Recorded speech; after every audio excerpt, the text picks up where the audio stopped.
kung walang suka. Kaya, sige lang. Tawagin ninyo kaming Team Suka. Okay lang. Team Suka, basta importante, kami ang nagpapasarap sa ulam ng mga taong mahirap. Ha? Napakasakit po pakinggan na kami daw, yung aming team sa PDP, ay parang nagbibinta lang ng suka, tapos binigyan ng sikusin. Anong tingin nyo kaya Atty. Hitlog? Abogado yan! Atty. Jimmy Bunok, abogado yan! Atty. Rodriguez, abogado yan! Atty. Marcolita, abogado yan!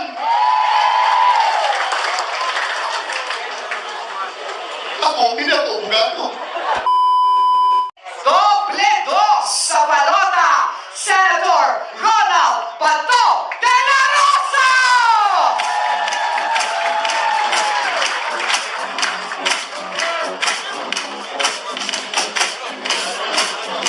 Magandang hapon sa ating lahat. Unang-una, nagpapasalamat ako sa inyo. Kahit na tayo ay nasa oposisyon, kayo ay nandito pa rin. Hindi kayo tumalon sa kabila. Hindi nyo kami dinidison. Pagkos kayo ay nandito pa rin, sumusuporta sa amin. Palakpakan po natin ating sarili. Yan ang mga tao na may prinsipyo. Yan ang mga tao na sa amin sa Bisaya, tunay baruganan. Kaya ako sumasaludo sa inyo. Sa Bisaya pa, bahalag mga bungi, basta dili yung ko, on ang baruganan. Kung sa Tagalog pa, bahala ko mga sira yung, ano yung,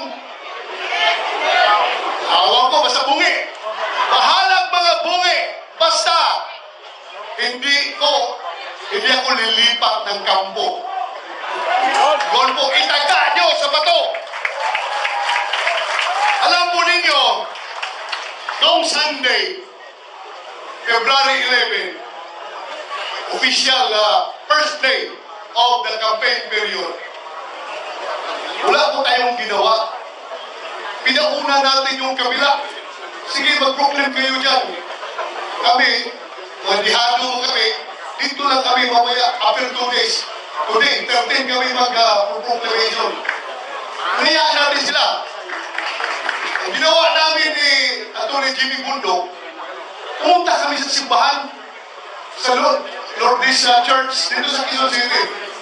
Kami po nagsimba doon kasi we believe na bago ka sasabak sa napaka-importanteng bagay, kagaya nung kami mga sundalo pa, bago kami mag-jump off, aakyat sa bundok para makipaggira sa mga NPA, ginagather ko yung mga tao ko. Kami lahat nagdadasal, Lord, sana 50 kami na aalis. Sana 50 rin kami makakabalik dito sa aming kampo. Yan ang palagi namin dasal. Sana, Lord, bigyan mo kami ng lakas, presence of mind, para hindi kami matalo sa gira na ito. Kahit na ilang libong NPA yan, talagang uupakan namin yan, hindi kami atras. Basta nandiyan ka lang, Lord, huwag mo kaming iwan. Lupog dasal namin. Kaya, February 11 was a very special day for us. Kaya kami ni Atty. Jimmy Bunok, we decided to go to church. Nagsimba kami at humingi ng blessing kay Lord.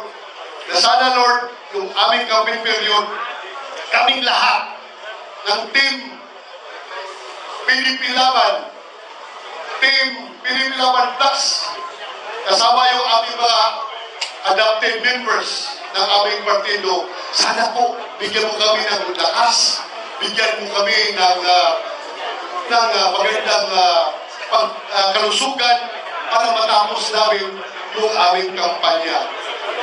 So, despite of that, sila na una, wala nang ginawa, kundi puro pagtira ng tira sa atin. Wala na kaming tahimik. We were giving you the moment. Sa inyo na yung February sa amin ang February 13. Love the moment. Pero, bakit tayo tinitira? Ibig bang gabihin? Takot sila sa atin? Ha? Isang na indicator dyan. Kasi kung insignificant opposition tayo, oh, bakit ko pakialaman kung sino-sino yan sila? Bahala kayo dyan, mga insignificant kayo. Pero the mere fact that the knowledge that the President of the Republic of the Philippines ang tumitira, ibig sabihin, we are somebody. Ha? Oh, ano ibig sabihin yan? Gusto ko lang sagutin. Ito, sagutin ko lang. In fairness, lahat ng mga mahirap na lumaki, nagbibinta ng suka, nakagat ako. Napakasakit po pakinggan na kami daw, yung aming team sa PDP, ay parang nagbibinta lang ng suka, tapos binigyan ng COC. Anong tingin nyo kaya Atty. Hindlog? Abogado yan! Atty. Jimmy Bulog, abogado yan! Atty. Rodriguez, abogado yan! Atty. Marcolita, abogado yan! Ako, hindi ako abogado. Pero, murag abogado. Then, ako lang, talagang, alam niyo, yung suka, maliit pa ako. Yung lolo ko po, mananggiti. Alam niyo, mananggiti? Yes. Umaakyat sa puno ng niyog para kukuha ng tuba. Sinasamahan ko yan every morning. Ako ang nasa ilalim ng puno kasi yung tuba na kinukuha niya sa taas, binababa niya, ako nakatanggap. At yung tuba na kinukuha niya, binibinta niya yan. Kapag hindi nagbinta ang tuba, kinabukasan, bahal na yan. Ano ibig sabihin ng bahal? Hindi na presko. Bahal na, medyo mapakla na yung tuba. Pagkapangatlong araw, mas lalong mapakla, bahal pa rin ang tawag namin yan. Pero after the third day, hanggang 1 week and onwards, yung tuba ay nagiging suka. At yung suka na yan, hindi niya kinikwinta ng lulo ko, ang ganyan tuba lang. Pagkabinta ang tuba, sa kanya yung pera. Pero yung suka, sobra na, ako na magbibinta niyan. So, income ko na yun. Pambaon ko pag-eskwela. Nilalagay namin yan sa putilya ng bote ng lumnik. Alam niyo yung lumnik? Lapad, at saka yung lapad, yung tanduay. Lagay namin yan, didistrict ko sa labas sa bahay namin para mabili ng mga kapitbahay na dumadaan. Kaya, huwag natin maliitin yung mga nagtitinda natin ng suka. Dahil, hindi po masarap, hindi po bawal mangarap ang isang nagtitinda ng suka na magiging senador. Ako yung nagtitinda ng suka, pero nakapag-master's degree ako. Nakapag-doctor of philosophy ako. Naging CPNP pa ako. At ngayon, naging senador pa. Kaya sa lahat ng nagtitinda ng suka dyan, malaki ang tsansa nyo na magiging senador. Hindi kasi, ito mga tao na lumaki sa layaw, nung hindi kumakain ng pagkain ng mahirap, maniwala sa kanilang suka. Pero sa ating mga mahirap, very essential ang suka sa ating kusina. Dahil hindi masarap ang tuyo, hindi masarap ang bulat, hindi masarap ang daing kung walang suka.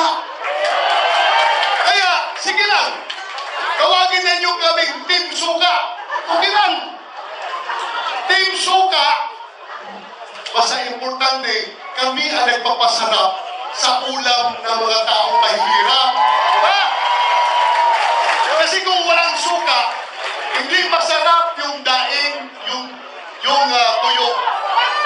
Masakit masyadong malunok yung kanin na ang presyo ay 50 pesos, hindi 20 pesos, ha? Hindi 20 pesos ang kilo ng bigas. 50 pesos to 58 pesos. Minsan naabot pa ng 60 pesos. Kami po ang tumutulong na malunok ng ordinaryong tao yung kanin na mahal dahil sa suka na sinasawsaw yung bulan. So okay lang, tawagin niyo kaming Team Suka, no problem. Basta kami ang suka sa buhay ninyo. Ha?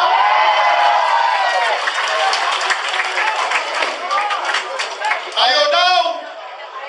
Ay, ang nabanggit ko lang kasi yung nakikita ko dito.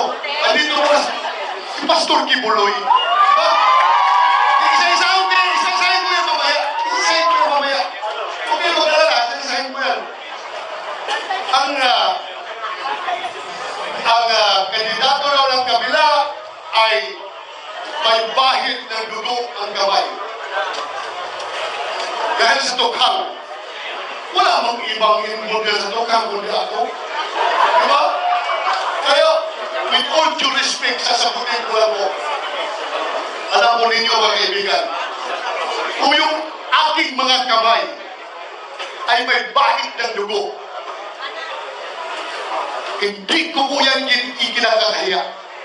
Kung yung aking mga kamay ngayon ay may bahid ng dugo, dugo ng mga masasamang tao, kung kinakailangan na madumihan ng dugo ng masamang tao ang aking kamay para maprotektahan ang buhay ng mga matitino, mababait at mga law-abiding citizen, gagawin ko po yung itaga nyo sa bato. Gagawin ko yan.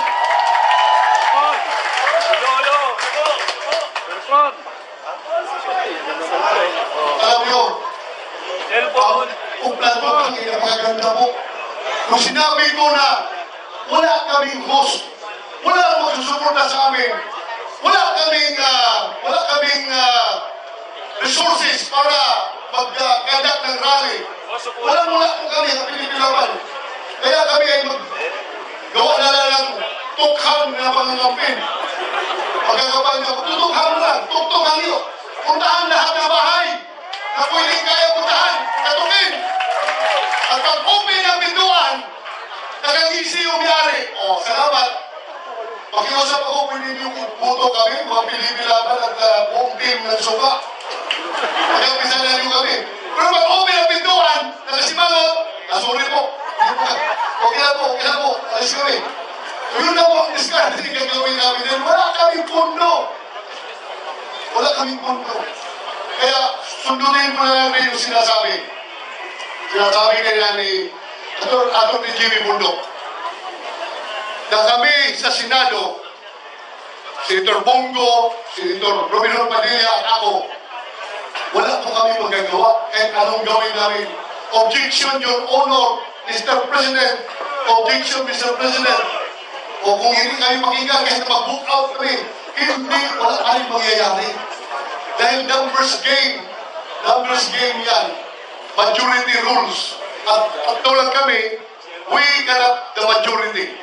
Kaya, kailangan namin ang suporta. Kung kami pabalikin ninyo sa Senado, kami ni Senator Bongo, talagang kailangan namin na makakasama Atty. J.B. Hinlo, Atty. Rodriguez, Atty. Raul Lambino, Atty. Marcolita. Napakagaling na abogado. Kailangan natin. At ang pinaka-importante, si Pastor Apollo Kibuloy. Kahit na kaming lahat ay lahat ng kasama namin ay mga abogado, kailangan pa rin natin ng man of God para sa aming spiritual na direksyon. At si Philip Salvador, kailangan natin isama. So yun lang po ang pag-iusap ko sa inyo. Dagdagan ninyo kami. Kung ibalik nyo kami noon, dagdagan nyo kami sa aming magsasamahan. Yun lang po. Maraming salamat. Magandang hapon sa ating lahat.